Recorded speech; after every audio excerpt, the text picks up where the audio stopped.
نیک سړی و بادشاه له تللی او بادشاه ته درخواست وکړه چې ما یو ځای کې ما له څه نوکري راکړه یا څه هر څه چې بادشاه ولې یو کاغذ ولیکه دا پلان کې ګورنر له لاړ شو چې تاله نوکري درکړي هغه زمانه د غریبانانو زمانه او علم پکې داسې نه لکه دا اوس چې کوم علم دی دا کاغذ جیب کې واچو په لار را روان دی چې په لاره راته په دې لاره کې یو جنازه پرته او خلک ورسره ډېر زیات ولاړ دی ده دوی تپوس وکړو دا سري وایي دا جنازه ده دی ورګه د جنازه کې به شرکت وکړو څوک مسلمان مړ دی زه به پکې شرکت وکړم د جنازې له ورغې خلکو ته مېلمه جنازه درځي وایي یاو مخکې د جنازې مونځ امامتي درځي وایي یاو وایي راشه د امامتي ته وکړه وایي ولې وایي مونږ کې څوک نشته چې هغه امامتي وکړي وایي زه مخکې شم او جنازه مې وکړه دا مړ وایي راته وایي چېرې یو کار وکړه بل دې مونږ قبر ته دا نکو نو سامل شته وایي مې چې وکړه دا به سپارې وایي چې مونږ له خو د سپارلو چل نه راځي دا راله وسپاره ډېره ښه ده وایي چې مړی مردن نه که په لحد کې م کېښوده او ما وسپاره او تبه مو پسې ولګولې او قبر جوړ شو زه ترې رخصت شوم لاړم چې هغه ګورنر صاحب له ورسېدم کاغذ مې وکړ جیب کې مې کاغذ نشته یا خدایه بادشاه چې ما له کوم چټ راکړی دی نو دا اوس بادشاه ته دوباره خو زه نشم تی چې ما له دویم چټ را بادشاه له غوسه کېږي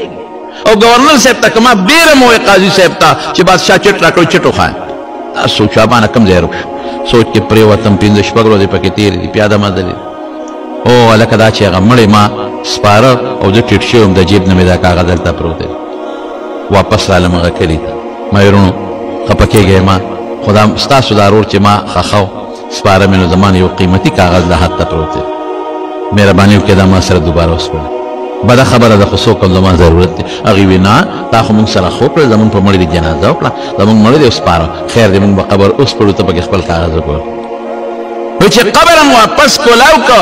او وسپړ ده او تبه مې لرې کړه زما کاغذ پکې پروت مې راوچت که خو د دې قبر نه د مشک او د عنبرو په شان خوشبویې را روانې وې او مړی داسې پروت و پنځه شپږ ورځې پس هم لکه په لومبۍ ورځ چې مړی کېدی سنګ تازه پروت دی خو دا خوار څوک چې دی خو د خدای ډېر نیک بنده معلومېږي لوی بزرګ دی هر څوک چې دی او ټولو خلکو خوشبویي د مشکو د عنبرو هغه محسوس کو ویې لیدله وی خیر قبر هم بند که ما وی چې دا سړی څوک و د څه کار کو هر سړی په دې سوچ کې چې د څه کار کو چې هغه زه وکړم چې دا خوشحالي ما ته میلو شي وی یاره دا خو څه داسې نیک سړی نو نه دا څوک پیر نه یا پیر نو دغه جومات ته به ته قرآن شریف هم نه ورته خدایه د څه عمل یاره وی دغه د یو دوه کسان د هغوی سره تعلق و وی خیر هغه چې کومې دوه دوستان و هغې نه مې تپوس وکړو چې د ده څه عمل و یاره وی بس مونږ سره به جومات ته راته و جومات نه به ته داسې د څه خاص عمل خو مونږ نه لیدلی ما وی نه ده به یو عمل کړي وی یو عمل یې کړی دی بس وی زمونږ په دې جومات کې دلته څوک چاله قرآن شریف وی نه ورځي ما خو تاسو ته جنازه نه ورتله نو جومات کې یو قرآن شریف پروت دی نو وی دې سړي چې به کله مونځ وکړه وی قرآن شریف به یې راواغېسته هغه به یې کولاو کړ دوړه به یې ترې وڅنډله نو قرآن شریف خو نه ورته نو ګوته به یې پرې ګرځوله وی به بسم الله الرحمن الرحیم ګوته به یې نور پرېږده نه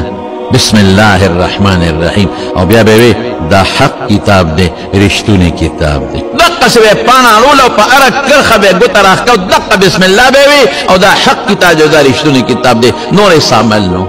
ماشاءالله صرف قرآن ته حق کتاب ویل او قرآن ته رښتونی کتاب ویل او قرآن ته نظر کول په قبر کې د مشک او عنبر خوشبویي درته پیدا کوي نو چې ته د قرآن تلاوت وکړې او ته یې اولولې او ته یې یاد کړې او ته یې حفظ وکړې او ته پې عمل وکړې نو چې په قبر کې به راته کمې خوشحالۍ محسوسېږي